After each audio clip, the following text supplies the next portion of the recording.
সকলকে জানাই সালাম। আসসালামু আলাইকুম ওয়া রাহমাতুল্লাহি ওয়া বারাকাতুহু। ওয়া আলাইকুম আসসালাম রাহমাতুল্লাহি ওয়া বারাকাতুহু। সালাম যেমন হবে জবাবও মোহাব্বতে হবে। তো মোহাব্বতে উত্তর দিলে মজা লাগবে, একটু মুচকি হেসে জবাব দেবে। আসসালামু আলাইকুম ওয়া রাহমাতুল্লাহি ওয়া বারাকাতুহু। ওয়া আলাইকুম আসসালাম রাহমাতুল্লাহি ওয়া বারাকাতুহু। আজ আমরা মুসলমান অনেকে সালামও ঠিক মতো যায় না, যে সালাম আলাইকুম ভাই, সালাম আলাইকুম না। প্রশ্ন যদি সঠিক না হয় তাহলে উত্তর সঠিক হবে না। তো সালাম যদি সঠিক না হয় তাহলে উত্তর দরকার নাই, দাও দরকার নাই। যেটা সালাম আলাইকুম হয় এটা আসলে সালামই হলো না। আমার বেমিসাল নবী লাজবাব নবী বলতেছেন, তোমাদেরকে একটা জিনিস শিখিয়ে দিব না, যদি শিখিয়ে দিই তোমরা সবাই জান্নাতি হয়ে যাবে। বলুন না সুবহানাল্লাহ, মাজালকে বলুন সুবহানাল্লাহ। সুবহানাল্লাহ। কি এমন কাজ, কি এমন আমল যেটা করলে সবাই জান্নাতি হয়ে যাব? আবার নবী বলতেছেন, সাহাবায়ে কেরাম জানলে ইয়া রাসূলুল্লাহ শিখিয়ে দেন, ইয়া রাসূলুল্লাহ শিখিয়ে দেন। আবার নবী বলছেন, রাস্তায় যখন চলবা তোমরা, যখন মুসলমান ভাই ভাই সাক্ষাৎ হবে, দেখার পরে বলবা আসসালামু আলাইকুম। কি বললাম? আসসালামু আলাইকুম। এটা আমাদের সালাম, সালাম আলাইকুম, আলাইকুম, হ্যাঁ আলাইকুম বাবা, আলাইকুম না। এই মাহফিল জালসা জুলুস হয় শিক্ষার জায়গা, যেমন কিছু শিক্ষামূলক কিছু কথা থাকবে, কিছু আপনার ওজিফা টাইপের আমল থাকবে, এবং রাসূল পাকের আদর্শ গৌসে আজম কিছু সিরাত থাকবে। তো আমার নবী বলতেছেন, যখন কোনো জিনিস লিবা তো সঠিক লিও, আর যখন কাউকে দিবা তাকে ঝুঁকিয়ে দিও।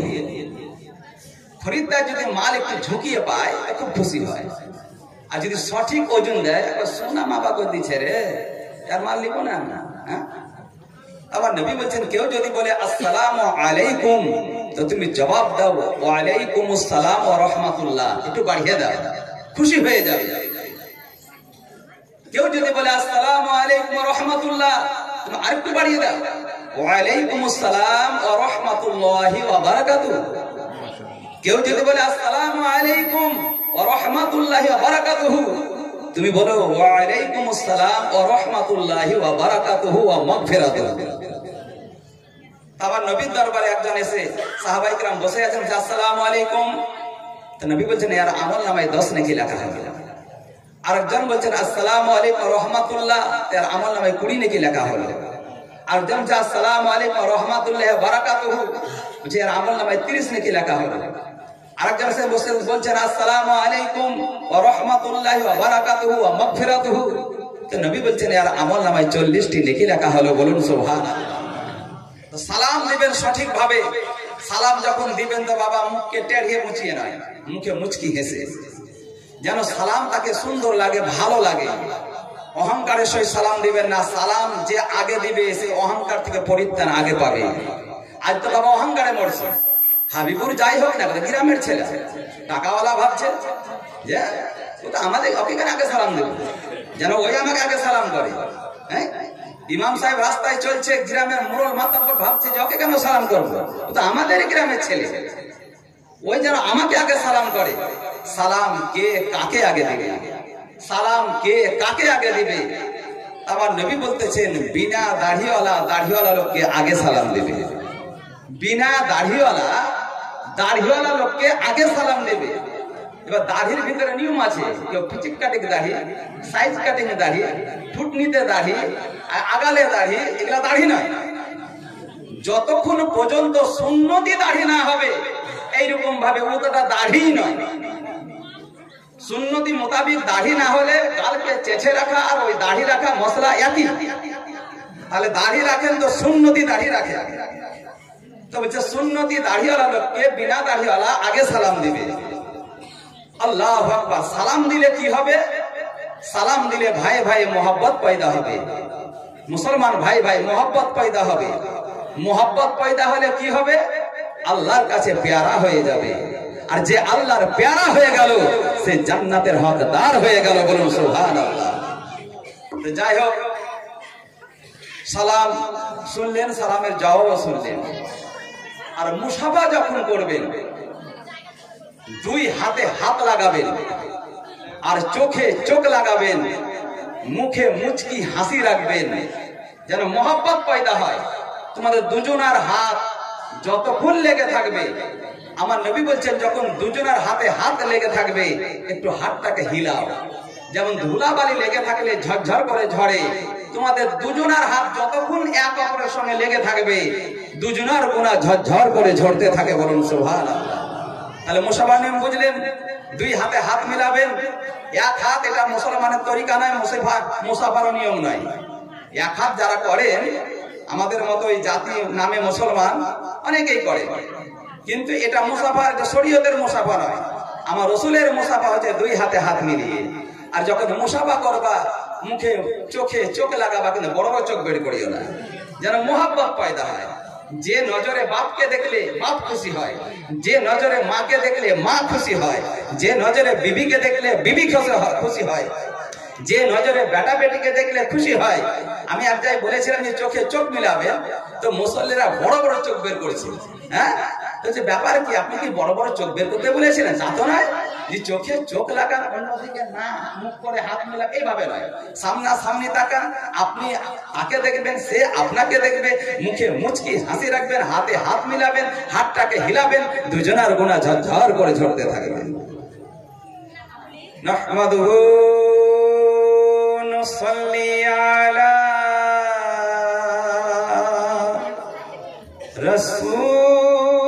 রাসূলিহিল কারীম।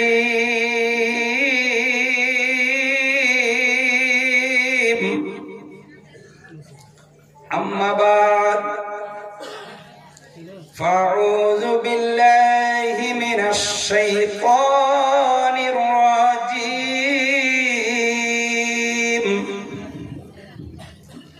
বিসমিল্লাহির রাহমানির রহিম। মুহাম্মাদুর রাসূলুল্লাহ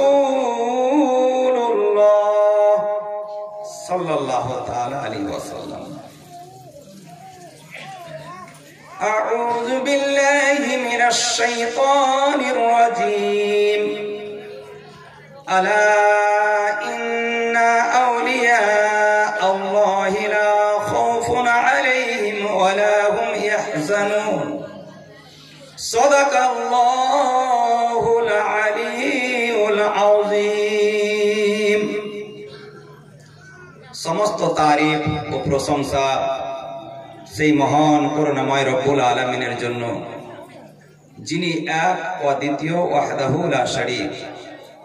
তার পরে পরে আমার নবী, আপনার নবী, সারা বিশ্বের নবী, কুল কায়নাতের নবী, মামিনার লাল মুরুর দুলাল, মক্কি মাদানী হেজাজি হাসমি কুরাইশি তাহা ইয়াসিন মুজাম্মিল মুদাসসির, জান্নাম আসমানে আহমদ, জমিনে মুহাম্মদ, পাতালে মাহমুদ, জান্নাতে তাসিম,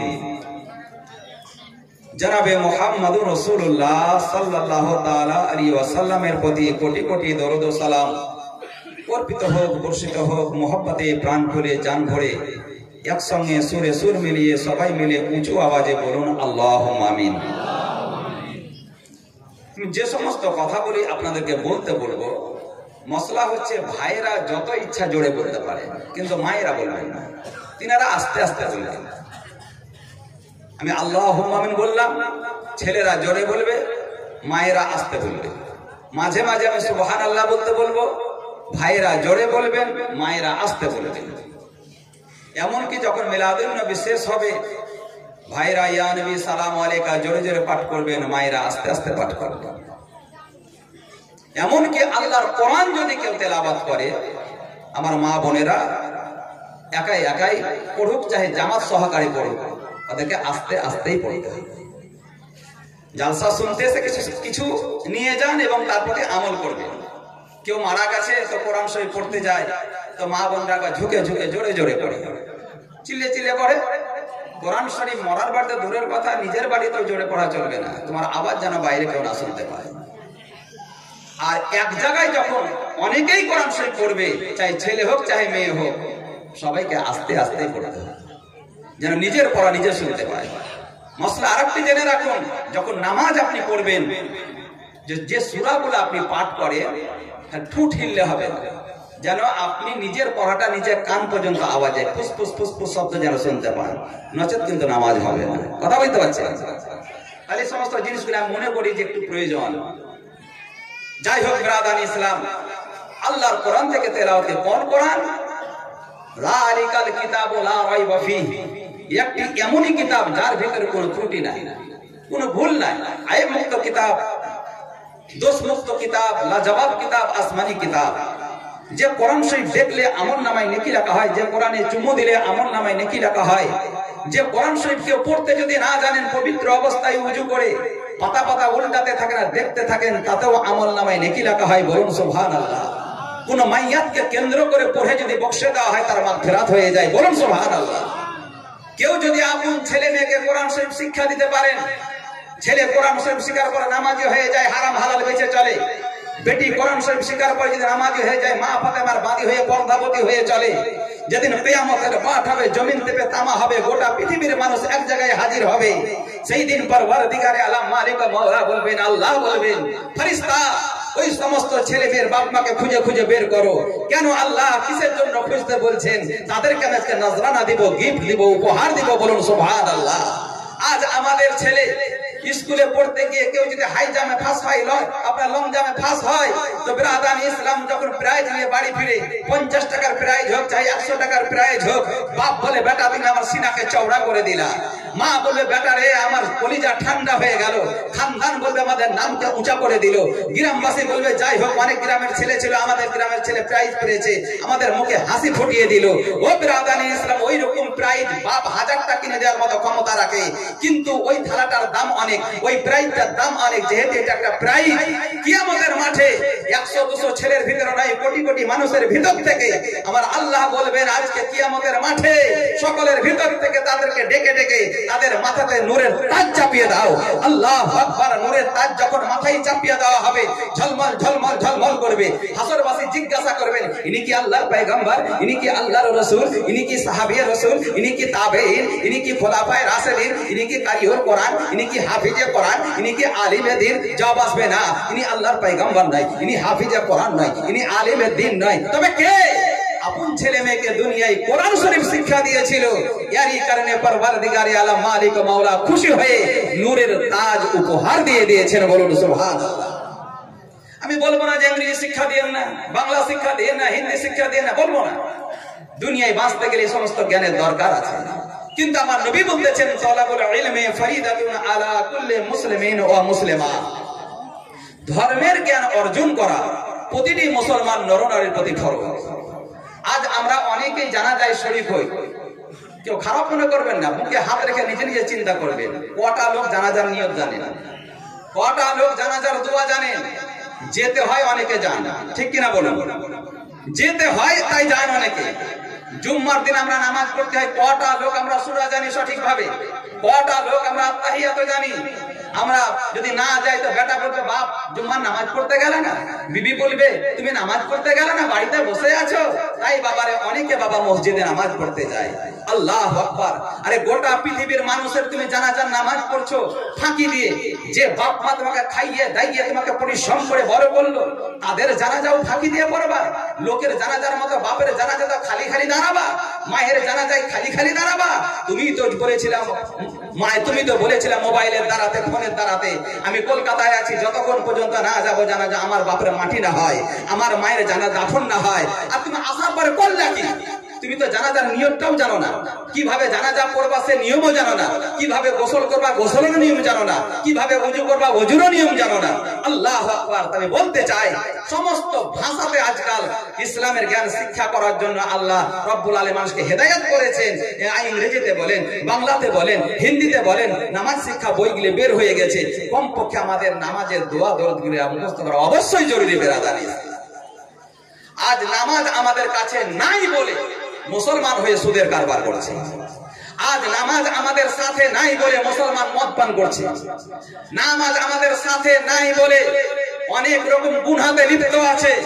নামাজ যদি আমাদের সাথে থাকতো তো আল্লাহর কোরআন বলছে ইন্নাস সালাতা তানহা আনিল ফাহশাই ওয়াল মুনকার, নিশ্চয় নামাজ তোমাকে সমস্ত খারাপ পথ থেকে বাঁচিয়ে রাখে। নামাজ আকিমুস সালাহ, নামাজ কায়েম করো, নিশ্চয় নামাজ তোমাকে সমস্ত খারাপ পথ থেকে বাঁচিয়ে রাখে। তবে হ্যাঁ, এই চোখ দিয়ে পুরুলিয়ার বাজারে জালসা করতে গিয়ে দেখলাম একজন নওজোয়ান মাথায় টুপি রেখে লটারির টিকিট কাটতেছে। দেখলাম কি ধরনের মুসলমান রে বাবা, এ কি ধরনের মুসলমান যে মাথায় টুপি রেখে টিকিট কাটছে? আর আমি ভিতরার মোড়ে একজনের দেখেছিলাম মাথায় পাঞ্জাবি পরে, মুখে দাড়ি নিয়ে পকেট থেকে টিকিট বের করে টিকিট মিলাচ্ছে।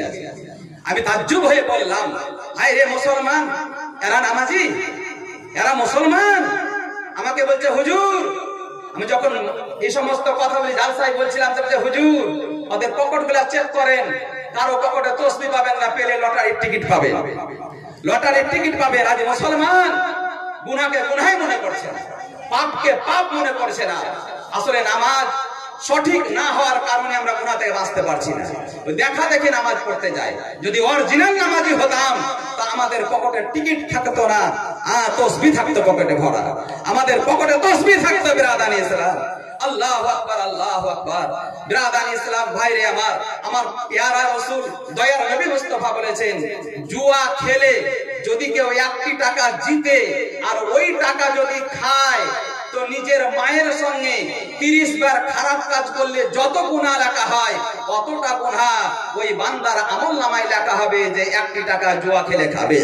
বলুন আস্তাগফিরুল্লাহ, আস্তাগফিরুল্লাহ। আজ আমাদের মুসলমানের মুখে শোনা যায় যে মৌলভী সাহেব সারাটি বছর খেলি না, একটা দিন খেলি ভাগ্য পরীক্ষা করার জন্য।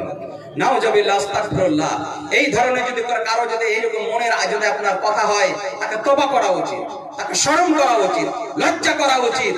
আল্লাহ হচ্ছে রিজকের মালিক, আল্লাহ হচ্ছে হায়াতের মালিক। আল্লাহ বড় লোক না বানালে তুমি বড় লোক হতে পারবা না। ভাগ্য কোন দিনে পরীক্ষা করতে হয় জানো না? ভাগ্য যদি পরীক্ষা করতে হয় তো সবে বরাতের রাত্রি পরীক্ষা করো। সবে বরাতের রাত্রিতে আল্লাহর কাছে জেগে জেগে, রাত্রি জেগে জেগে আল্লাহর কাছে হাত উঠিয়ে চোখের পানি ঝরিয়ে বলো, আল্লাহ জীবনে গুনাহ করেছি, মাফ করার রাস্তা দেখতে পাই না, আল্লাহ তুমি ক্ষমা করে দাও, তুমি গফফার, তুমি রহমান। আল্লাহ তোমার গুনাহকে মাফ করে দেবে। আল্লাহ ঋণ করে ফেলেছি অনেক, ঋণ শোধ করার রাস্তা খুঁজে পাই না, আল্লাহর দরবারে কেঁদে কেঁদে বলুন, আল্লাহ তোমার ঋণকে শোধ করে দেবে। কোন মা আমার বাচ্চার জন্য কাঁদতেছেন, কারো সন্তান মা বলে চিৎকার করছে, তোমার সিনা জ্বলে উঠছে, কলিজা ফেটে উঠছে। আর যদি আমার সন্তান থাকতো আমাকে মা বলে ডাকতো, ডাক্তার জবাব দিয়ে দিয়েছে, কোবরা জবাব দিয়ে দিয়েছে, হাকিম জবাব দিয়ে দিয়েছে। তুমি আল্লাহর কাছে কান্না করো, আল্লাহ তোমাকে জবাব দেয়নি, আল্লাহ তোমাকে জবাব দেয়নি। আল্লাহ হচ্ছে রহমান, আল্লাহ হচ্ছে গফফার। আল্লাহর কাছে কেঁদে কেঁদে দোয়া চাও, আল্লাহর দয়া হলে তোমাকে সন্তানের মা বানিয়ে দিবে। ও বিরাদানি ইসলাম, ভাগ্য কোন দিন পরীক্ষা করতে হয় মুসলমান, আমরা ভাগ্য পরীক্ষা করার রাতই খুঁজে পেলাম না। ভাগ্য পরীক্ষা করতে হলে সবে বরাতের রাত্রিতে আল্লাহর কাছে কেঁদে কেঁদে ভাগ্য পরীক্ষা করে। সেই দিন বান্দাদের হাল খাতা হয়, কতদিন পরে সেই বছর কতটা ছেলে জন্ম নেবে, কে কত টাকা ইনকাম করবে, হালালি করবে না হারামি করবে, সেই রাত্রিতে বিরাদানি ইসলাম হাল খাতা করা হয় বান্দাদের। এই ক্ষেত্রে ভাগ্য পরীক্ষা করতে গেলে কোনো অন্য কোনো রাত্রি পরীক্ষা করতে যেন না, পরীক্ষা করতে গেলে সবে বরাতের রাত্রিতেই পরীক্ষা করি। আল্লাহু আকবার। আমাদের অন্তরে ভয় নাই বাবা, তাই আমি আল্লাহর কোরআন থেকে তেলাওয়াত করেছি, মুহাম্মাদুর রাসূলুল্লাহ, মুহাম্মদ আল্লাহ के रसूल हैं। तर्जुमा কে করছেন? आला हजरत आजिमुल बरकत मुजद्दिद दीन मिल्लत, अच्छे राजा, प्यारे राजा, सबके राजा, इमाम अहमद राजा फाजिल बरेलवी अलैहि रहमा रिदवान। তিনি কানজুল ঈমানে লিখতেছেন মুহাম্মদ আল্লাহ রাসূল আছেন। বলুন সুবহানাল্লাহ। আছেন শব্দের অর্থ হচ্ছে উপস্থিত, তিনি হাজির। আল্লাহু আকবার। আচ্ছা, কোরআন শরীফে এই ধরনের কথা কি আমার আল্লাহ বলেছেন যে নবী আমার হাজির? হ্যাঁ, ইয়া আইয়ুহান নবী ইন্না আরসালনাকা শাহিদা, নবী তোমাকে জগতের বুকে পাঠালাম গবাহ করে, সাক্ষী করে। হাদিস তুলে দেখুন, আজ আমাদের ব্রেনকে কিছু লোক আপনার খারাপ করে ফেলেছে, খারাপ করে ফেলেছে। তখন আমরা প্রচুর পাতায় যেমন পানি থাকলে পরে কোন দিকে পড়বে বাবা পানি আপনার ঠিক পায় না, যেদিকে ঢাল মারে সেদিকেই পড়ে যায়, সেদিকেই পড়ে যায়। আল্লাহু আকবার। কোন দিকে যাব, কার কথা শুনবো? তো বিরাদানি ইসলাম, নবীগণ আপন আপন কবরে জীবিত। হাদিসে পাক শুনুন, আপনার আমার বাপের কথা নেই, রাসূলের পাকের কথা। আমার রাসূল বলতেছেন, আল্লাহ আল্লাহ কি বলতেছেন? ইন্নাল্লাহ হারামা আলাল আরদে আন তাকুলা আজসাদাল আম্বিয়া ফা নবিয়ুল্লাহ হাইয়ুন ইরজা। মানে মানুষের জন্য যেমন মদ খাওয়া, সুদ খাওয়া, গাঁজা খাওয়া, লটারি কাটা হারাম, তেমনি মাটি দূষণ, তোর জন্য নবীদের দেহ খাওয়া হারাম। বলুন সুবহানাল্লাহ। নবীগণ আপন আপন কবরে জীবিত, আর একটু তাদেরকে কবরে রুজি দেওয়া হয়। তারা ইচ্ছা করলে জমিনেও থাকতে পারে, তারা ইচ্ছা করলে আসমানেও থাকতে পারে। বলুন সুবহানাল্লাহ। এবার এই কথা তো দলিলই লাগবে না, আপনারা সকলেই জানেন। আমার নবী যখন মেরাজে গেছিলেন তো নামাজ কয় ওয়াক্ত ফরজ হয়েছিল? 50 ওয়াক্ত হয়নি, সবাই জানেন। তো নামাজ কমেছিল কি করে? নামাজটা কম কি করে হয়েছিল? আসলে শুনে ঠিকই কিন্তু বুঝার চেষ্টা করে না। আমার আল্লাহর কাছ থেকে যখন আমার দয়ার নবী মুস্তাফা 50 ওয়াক্ত নামাজ নিয়ে আসলেন, আসমানে এক আসমান, চৌথা আসমানে সম্ভবত মুসা নবীর সঙ্গে সাক্ষাৎ। মুসা নবীর ইন্তেকাল করা তো কয়েক হাজার বছর হয়ে গেছে। 2000 বছর হোক, 2500 বছর হোক, কয়েকশো বছর তো অবশ্যই হয়েছে। তাহলে মুসা নবী তো দুনিয়ায় থাকার কথা, আসমানে কি করে গেল? ঠিক কিনা বলুন? হ্যাঁ, একটু বুঝার চেষ্টা করুন বাপ। তো মুসা নবী তো দুনিয়ায় থাকতো, তো মুসা নবী চতুর্থ আসমানে কি করে গেল? আর তিনি বলছেন যে আপনি যে আল্লাহর কাছ থেকে এলেন, তো উম্মতের জন্য কি নিয়ে এলেন? বলছে 50 ওয়াক্ত নামাজ এনেছে তোহফা স্বরূপ। তো মুসা নবী বলতেছেন, ইয়া রাসূলুল্লাহ, আপনার উম্মত এতটা নামাজ পড়তে পারবে না, একটু কমিয়ে নিয়ে আসেন। আপনি পারবেন, কমিয়ে নিয়ে আসেন। তাদের ব্রেনে কিছু আছে? আজ কিছু লোকের মাথাকে খেয়ে বলতেছেন মক্কা শরীফ যেও কিন্তু মদিনা শরীফ যেও না, হজ করতে যেও মক্কা শরীফ কিন্তু মদিনা শরীফ যেও না। মক্কা শরীফ কেন যাও? আরে মক্কা শরীফে কি আছে? মক্কা শরীফে হাজরে আসওয়াদ একটা পাথর রাখা আছে, পাথর কাবা ঘরে। পাথরের কি শক্তি আছে? পাথর কি লড়াচড়া করতে পারে? পাথর কি হাঁটাহাঁটি করতে পারে? তা তো পারে না। কিন্তু পাথরটাকে আমরা চুমি। পাথরটা কেন চুমো? কেন চুমবো পাথরটাকে? কথাগুলো ভালো করে বুঝবেন বাপ, দরকার হলে জবাব দিবেন। পাথরটাকে কেন চুমি? যার চলার শক্তি নাই, যার বলার শক্তি নাই, যার হাঁটার শক্তি নাই। হ্যাঁ, এটা জান্নাতি পাথর, জান্নাত থেকে আনা হয়েছে। তাই হোক, জান্নাত থেকে হোক, আরো কোন জায়গা থেকে হোক, তাই পাথরটা চুমো কেন? তো জবাব সকলের তরফ থেকে একই আসবে যে নবী পাক চুমেছেন তাই চুমি। বলুন সুবহানাল্লাহ। নবী পাক চুমেছে বলেই চুমি। আরে না দান, আরে বেয়াকুব, নবী পাকের কেবল লব লেগেছে তাতেই তুই চুমতেছিস, আর যেখানে সব লেগে আছে সেখানে তুই বাদ দিতেছিস। হ্যাঁ, একটু ভাবেন বাপ। যেখানে গোটা দেহ লেগে আছে সেখানে যেতে মানা করছিস, আর যেখানে কেবল লব লেগেছে সেখানে চুমার জন্য হুড়াহুড়ি লাগাচ্ছিস। একটু তো ভাববেন, একটু তো ভাববেন বাপ। আল্লাহু আকবার, আল্লাহু আকবার। বাপ আমার ব্রেনের ময়লা দূর করুন, রসুলে পাকের মোহাব্বত সিনায় রাখুন। কবরে বাপ যাবে না, কবরে মা যাবে না, কবরে খানদান যাবে না, কবরে বন্ধু যাবে না, কবরে বিবি যাবে না, কবরে বেটা যাবে না। কবরে একটি এমনই জায়গা বাবা, বিশাল ভয়ঙ্কর জায়গা, যে কবরে পাস সব জায়গায় পাস। কবরে কেউ যাবে না, কবরে আসবেন তো আমার দয়ার নবী মুস্তাফা আসবেন। ব্রাদারি আল্লাহু আকবার। তো কাকে চিনবেন? নবী পাককে আগে চিনুন। আল্লাহু আকবার। তো ব্রাদারি ইসলাম, তো মুসা নবী বলতেছেন নামাজ কম করে নিয়ে আসেন। তো আল্লাহর কাছে গেলেন, একবার নয় 9 দফা গেলেন। 9 দফা যাবার পরে 50 ওয়াক্ত নামাজ 45 ওয়াক্ত কমলো, আর 5 ওয়াক্ত থাকলো। মুঝে কয়েক থাকলো, মুঝে 5 ওয়াক্ত। তো মুসা নবী বলছেন যে আরেকটু কম করে নিয়ে আসেন।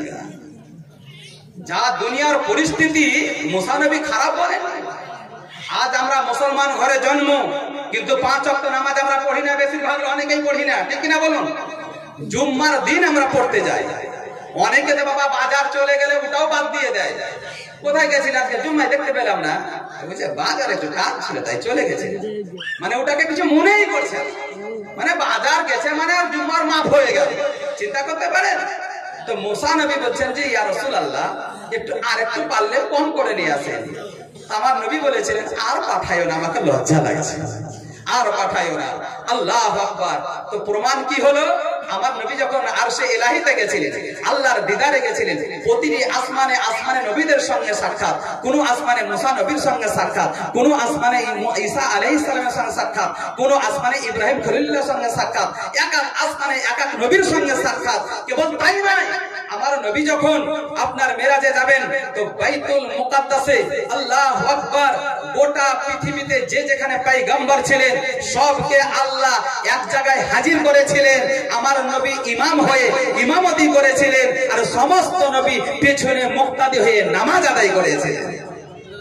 তাহলে নবীগণ বুঝতে পারলেন আপন আপন কবরে জীবিত, ইচ্ছা করলে দুনিয়াতেও থাকতে পারে, ইচ্ছা করলে আসমানেও যেতে পারে। কেবল তাই নয়, ভারতবর্ষের সরজমিনে একজন আল্লাহর পয়গম্বর, একজন আল্লাহর ওলি, আশিকে রাসূল, আল্লাহু আকবার, তিনি কত বড় আল্লাহর ওলি ছিলেন। আল্লাহ আল্লাহ যখন বিছানায় ঘুমাতেন, দেহ থাকতো বিছানায়, আর আত্মা বের হয়ে হাজরি দিতে যেত মদিনায়। বলুন সুবহানাল্লাহ। কত বড় আল্লাহর ওলি। একদিন কিসমতে তারা চমকালো, যার নাম হচ্ছে ইমাম রাফাই রহমাতুল্লাহ আলাইহি। কিসমতে তারা চমকালো, মক্কা শরীফ গেলেন, কাবা বাইতুল্লাহর তওয়াফ করলেন, তওয়াফ করার পরে মদিনা শরীফ গেলেন। মদিনা শরীফে যাওয়ার পরে বলছেন, ইয়া রাসূলুল্লাহ, গোটা পৃথিবীর লোককে বলেছি আপনি জিন্দা, আপনি জিন্দা নবী, আপনি জিন্দা নবী। ইয়া রাসূলুল্লাহ, দিলের তামান্না, দিলের খাহিশ, যদি আপনার পবিত্র হাত মুবারক দুটি পেতাম তো কলিজা ভরে, জান ভরে, দিলকে সান্ত্বনা দেওয়ার জন্য একবার চুম্বন দিতাম। আমার দয়ার নবী মুস্তাফা আশিকের ডাকে সাড়া দিতে বললেন কি আমার দয়ার নবী হাত দুটাকে রওজায়ে আনোয়ারের ভিতর থেকে বের করে দিলেন। লাও ইমাম রাফাই, তোমার মনের ইচ্ছা পূর্ণ করে লাও। বলুন সুবহানাল্লাহ। এই ঘটনা কোথায় পাবেন? ওয়াজে বেমিসাল, বেমিসাল বাশার, এই বইয়ে পাবেন আপনি। তো কেবল কি উনি একাই ছিলেন? না, হাজার হাজার মানুষ ছিলেন। কোন সমাজে মসজিদে নববী খালি হয় না, সব সমাজে লোক রাত কি দিন কি 24 ঘন্টা লোক। আল্লাহু আকবার। তার ভিতরে পীরের পীর, বড় পীর আব্দুল কাদের জিলানী গিলে রহমতুল্লাহ, তিনিও উপস্থিত ছিলেন। বলুন সুবহানাল্লাহ। আমার নবীকে যে স্বপ্ন দেখলো সে আসলেই রাসূল পাককে দেখলো, আর যে দেখলো সে জান্নাতি, যে দেখলো সে জান্নাতি। মদিনার গলিতে গলিতে বাবা একজন ব্যক্তি ক্ষুধার্ত অবস্থায় ঘুরে বেড়ায়। 3 দিন ধরে ঘুরে বেড়াচ্ছেন, কেউ খাবার দিচ্ছে না। 3 দিন পরে মদিনা শরীফের রওজায়ে আনোয়ারে এলেন। আসার পরে রওজায়ে আনোয়ারে এসে বলেন, ইয়া রাসূলুল্লাহ, 3 দিন ধরে ক্ষুধায় আমি কাতর হয়ে পড়েছি, মদিনাবাসী কেউ আমাকে খাবার দিল না। এই কথা বলে করলেন কি রওজায়ে আনোয়ারের পাশে শুয়ে গেলেন। ইয়া রাসূলুল্লাহ, খুব ক্ষুধা পেয়েছে, এই বলে শুয়ে গেলেন। ঘুম এসেছে, রাত্রি ঘনিয়ে উঠেছে। আমার দয়ার নবী মুস্তাফা তাকে উঠাতে যাচ্ছেন, তাকে উঠাচ্ছেন, উঠো উঠো। উঠালেন। উঠানোর পরে, তুমি যে বলেছিলে আমাকে ক্ষুধা লেগেছে, তাই তোমার জন্য আমি নবী মুস্তাফার খাবার এনেছি। বলুন সুবহানাল্লাহ। আল্লাহু আকবার, আল্লাহু আকবার। তো বিরাদান ইসলাম উঠালেন। উঠানোর পরে একটা রুটি খেতে দিলেন। রুটি খেতে খেতে অর্ধেকটা খাওয়া হয়েছে, ঘুম ভেঙে গেছে। ঘুম ভাঙার পরে বাবা দেখছেন তো অর্ধেকটা রুটি তার হাতে ধরা আছে। বলুন সুবহানাল্লাহ। আল্লাহু আকবার। আমরা তো বাবা বহু স্বপ্ন দেখি, বহু স্বপ্ন দেখি, জালসা করছি, নাচ শরীফ পড়ছি, বহু টাকা পাচ্ছি স্বপ্নের মাধ্যমে। ঘুম ভাঙার পর দেখলে 1 টাকাও নাই। হ্যাঁ, এটা এমনি অনেকে অনেক স্বপ্ন দেখে, কিন্তু সেটা কি সঠিক হয়? সঠিক হয় না। আল্লাহু আকবার। কিন্তু বিরাদান ইসলাম যে রসুলের পাককে দেখলো, সে অরিজিনাল রসুলের পাককেই দেখলো। রসুলের পাক থেকে যে কেউ যদি কোনো জিনিস পেল তো অরিজিনালি সে অবশ্যই সেটাই পেল। বলুন সুবহানাল্লাহ। একবার রসুলের পাকের প্রতি মহব্বতে দরুদে পাক করুন। আল্লাহুম্মা সাল্লি আলা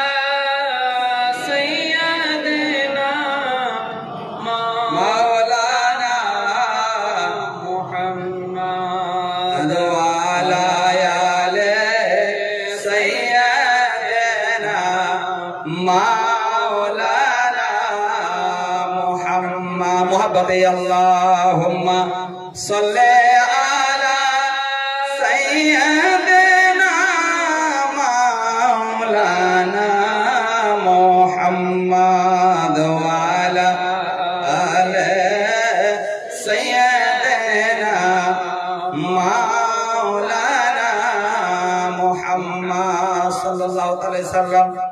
মোহাব্বতে কেন দরুদ শরীফ পড়তে বললাম? দরুদ এক এমন ওজিফা, আজ আমরা দোয়া চাইছি কবুল হচ্ছে না, দোয়া কবুল হচ্ছে না, কিন্তু দোয়া করার ঢং যে আমরা জানি না, ঢং জানি না। দরজায় যদি ফকির সাহেব, এই বাড়িওয়ালা টাকা দাও, ভোগ লেগে আছে, কেউ দিবে? হ্যাঁ, কেউ দিবে না। আর দরজায় যদি বলে মা খুব খিদে লেগেছে মা, একটু খাবার যদি আছে দাও মা, তা না হলে 5টি টাকা দাও মা, মুড়ের মাথায় গিয়ে একটু নাস্তা করবো। মায়া আছে না? অবশ্যই আছে। হাই হাই তো যে ইন্না দুআ মাওকুফুন বাইনা সামাই ওয়াল আরদ, দরুদ শরীফ যদি কেউ না পড়ে ওই দোয়া আসমান জমিনের মধ্যস্থলে লটকাতে থাকবে। দরুদ এক এমন জিনিস, শরীর পাক থাকলেও পড়া যাবে, না পাক থাকলেও পড়া যাবে। মশলা পাক থাকলেও পড়া যাবে, না পাক থাকলেও পড়া যাবে, চাই ছেলে হোক চাই মেয়ে হোক। তবে না পাক অবস্থায় কোরআন শরীফ পড়া চলবে না, না ছেলেদের পড়া চলবে না মেয়েদের পড়া চলবে, কিন্তু দরুদ শরীফ পড়া চলবে। আল্লাহু আকবার। একখানি কিতাব লিখছে, কিতাবের নাম হচ্ছে বাবা দালাইলুল খায়রাত। কিতাবের নাম দালাইলুল খায়রাত। কিতাবের লেখক হচ্ছে বাবা মুহাম্মদ বিন সুলাইমান জুজুলি রহমাতুল্লাহ আলাইহি। বাড়ি হচ্ছে তার মিশর। তিনি কিতাব লিখেছেন দরুদ সম্বন্ধে। তিনাকে জিজ্ঞাসা করা হলো, হুজুর সম্পূর্ণ কিতাব আপনি দরুদ সম্বন্ধে কেন লিখলেন? অন্য কোনো ওজিফা দিতে পারতেন, কোনো দোয়া দিতে পারতেন, কিন্তু পুরো বইটা কেন দরুদ সম্বন্ধে লিখলেন? তিনি বলতেছেন, আমার মনের ইচ্ছা তোমরা শুনবা আমি কেন লিখেছি। আল্লাহ আল্লাহ। একদিন দুপুর বেলায় জোহরের নামাজ পড়লেন, নামাজ পড়ার পর হাঁটতে আরম্ভ করে দিলেন। চলতে চলতে এমন একটি জায়গায় পৌঁছালেন যেখানে আসরের সময় হয়ে গেল, আসরের ওয়াক্ত হয়ে গেল। আসরের নামাজ পড়বেন, 5 ওয়াক্ত নামাজের ভিতরে গুরুত্বপূর্ণ নামাজ হচ্ছে আসরের নামাজ। বাপ জেনে রাখবেন, 5টা ওয়াক্তের নামাজই গুরুত্বপূর্ণ, কিন্তু সবচাইতে গুরুত্বপূর্ণ নামাজ আসরের নামাজ। কোন দিক দিয়ে? আপনাকে রাত 12টায় যদি কবরে দাফন করা হয়, গ্রামবাসী কয়েক কদম যেমন বাড়ির দিকে রওনা দিবে, মুনকার নাকির মাটিকে চিড়ে পেড়ে, বড় বড় দাঁত নিয়ে, বড় বড় চোখ নিয়ে, মাথা থেকে পা অবধি চুল ভয়ঙ্কর চেহারা নিয়ে কবরে ঢুকে আপনার বুকে হাত দিয়ে ঝিঝিড়িয়ে উঠাবে। সময় হবে আসরের শেষ সময়। সকাল বেলায় যদি মাটি দেওয়া হয়, যেমন আপনার গ্রামবাসী বাড়ির দিকে রওনা দিবে, আপনার কাছে সময় হবে আসরের শেষ সময়। এই ক্ষেত্রে বাবা কোনো নামাজই কাজা করিয়েন না, বিশেষ করে আসরের নামাজ কাজা করিয়েন না। যখন আপনার বুকে হাত দিয়ে উঠাবে, আপনি চোখ কচলিয়ে আগে সূর্যের দিকে তাকাবেন। হ্যাঁ, তোমার সঙ্গে কথা খুব পরে বলবো, আগে আমাকে আসরের নামাজ আদায় করতে দাও। বলুন সুবহানাল্লাহ। তবে আদান ইসলাম ইনি বলতেছেন আমি নামাজ আদায় করব, তো কি করে আদায় করব? কুয়া দেখতে পেলাম, কুয়ার কাছে গেলাম, কুয়ার পাটা লেগে আমি এক চক্কর দিলাম, কিন্তু বালতি নাই, রশি নাই, কি করে আমি কুয়া থেকে পানি তুলতে পারি? পানি অনেক গর্তে, 25 ফুট 30 ফুট গর্তে পানি আছে। এই দৃশ্য কিন্তু এক গরিবের মেয়ে বাবা ছাদের উপর থেকে বাবারে টুকটুক করে দেখতেছে। বাচ্চা মেয়ে চিৎকার দিয়ে বলতেছে, চাচা কি খুঁজতেছেন চাচা? বলছে, বেটি রে, পানি তোলার জন্য বালতি আর রশি আমি খুঁজতেছি। চাচা, বিনা রশিতে বিনা বালতিতে কি পানি তোলা যায় না? ইনি বলতেছে, তোমার বয়স 6-7 বছর বাচ্চা মেয়ে, তাই তোমার মুখ থেকে এই কথাগুলি বের হয়ে আসছে। আল্লাহু আকবার। যদি বুদ্ধি থাকতো, জ্ঞান থাকতো, এ ধরনের কথা তুমি বলতে না। বাচ্চা মেয়ে বলে, চাচা আপনি দেখবেন? হ্যাঁ বেটি দেখবো। বিনা রশিতে বিনা বালতিতে কি করে কুয়া থেকে পানি তোলা যায়? আল্লাহু আকবার, আল্লাহু আকবার। না মুহাম্মদ বিন সুলাইমান জুজুলি রহমাতুল্লাহ আলাইহি লিখতেছেন, বলছে ওই বাচ্চা মেয়ে একটু উকি মেরে ঝুঁকে বাবারে থু করে থুতু ফেলে দিয়েছে কুয়াতে। যেমন বাবারে কুয়াতে থুতু ফেলে দেবা, কুয়া বুলাক দিয়ে উঝাল মেরে মেরে আপনার পানি আপনার কুয়া ছাপিয়ে ছাপিয়ে পালিয়ে যাচ্ছে। বলুন সুবহানাল্লাহ। ইনি অবাক হয়ে দাঁড়িয়ে আছে। বাচ্চা মেয়ে চিৎকার দিয়ে বলে, চাচা দাঁড়িয়ে আপনি কি দেখতেছেন? পানি ধরে নেন, ওযু বানিয়ে নে। তিনি বলতেছেন, বেটি রে, আমি ওযু পরে করব, নামাজ পরে পড়ব। আগে বলো, এত অল্প বয়সে এত বড় মর্যাদার অধিকারী কোন আমলের বাদাওলাতে হয়েছে? তোমার মতন বয়সের মেয়েরা তাকে কিভাবে কথা বলতে হয় জ্ঞান রাখে না, কোন দিকে মুখ করে পেচ্ছাপ ফিরতে হয় জ্ঞান রাখে না বাবারে, কোন দিকে মুখ করে পায়খানা ফিরতে হয় জ্ঞান রাখে না। আল্লাহু আকবার। ভাইরে আমার পশ্চিম দিকে না পাঁচ হাত করে বসতে হয়, যেদিকে কাবা শরীফ আছে সেই দিকে না আপনার কুল্লি করতে হয়, সেই দিকে না থুতু ফেলতে হয়, সেই দিকে না আগা পিছা করে পায়খানা ফিরতে হয়। তো এত অল্প বয়সে এত বড় মর্যাদার অধিকারী কোন আমলের বাদাওলাতে হলে? তো বলছে চাচা আপনি জানেন না? বলছে আমি তোমার মুখ থেকে শুনতে চাই। বাচ্চা মেয়েটি বলছে চাচা যেদিন থেকে শুনেছি আলেম ওলামার মুখ থেকে কেউ যদি নবীর প্রতি একবার দরুদ শরীফ পাঠ করে তা তার 10টি গুনাহকে maaf করে দেয়, আর 10টি নেকি তার আমলনামায় লিখে দেয়। আল্লাহু আকবার। যেদিন থেকে শুনেছি দরুদের ফজিলত, কেউ যদি নবীর প্রতি একবার দরুদ শরীফ পাঠ করে তো একটি এত বড় ফেরেশতা যার একটি ডানা হবে পশ্চিমের শেষ সীমানায় আর একটি ডানা হবে পূর্বের শেষ সীমানায়, এত বড় ডানা নিয়ে যখন সমুদ্রে ঝাঁপ দেয়, ঝাঁপ দিয়ে যখন ওঠে প্রতি ডানার পরে পরে যতটা জয় ফোঁটা পানি পড়ে ডানা থেকে টপিয়ে টপিয়ে প্রতি ফোঁটায় ফোঁটায় আল্লাহ একটি করে ফেরেশতা তৈরি করে, আর ওই ফেরেশতা কিয়ামত অবধি তার জন্য মাগফিরাতের দোয়া করতে থাকে। বলুন সুবহানাল্লাহ। নারায়ে তাকবীর, নারায়ে তাকবীর, নারায়ে রিসালাত, নারায়ে রিসালাত, মাসলাকে আলা হযরত, মাসলাকে আলা হযরত মাওলানা মুআজ্জম হোসেন সাহেব। নারায়ে তাকবীর, আল্লাহু আকবার, নারায়ে তাকবীর, নারায়ে রিসালাত।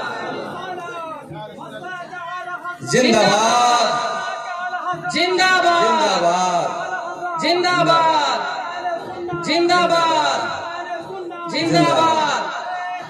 আল্লাহু আকবার, আল্লাহু আকবার। ইয়া রাসূলুল্লাহ, ইয়া রাসূলুল্লাহ, ইয়া রাসূলুল্লাহ। জিন্দাবাদ, জিন্দাবাদ, জিন্দাবাদ, জিন্দাবাদ। আল্লাহু আকবার। সুবহানাল্লাহ। গাড়ি এত তাড়াতাড়ি ঢুকবে আমি বুঝতেই পারি না। হ্যাঁ তো বাবা এত তাড়াতাড়ি গাড়ি ঢুকে গেছে যে আমার মনের কথা সব মনেই থেকে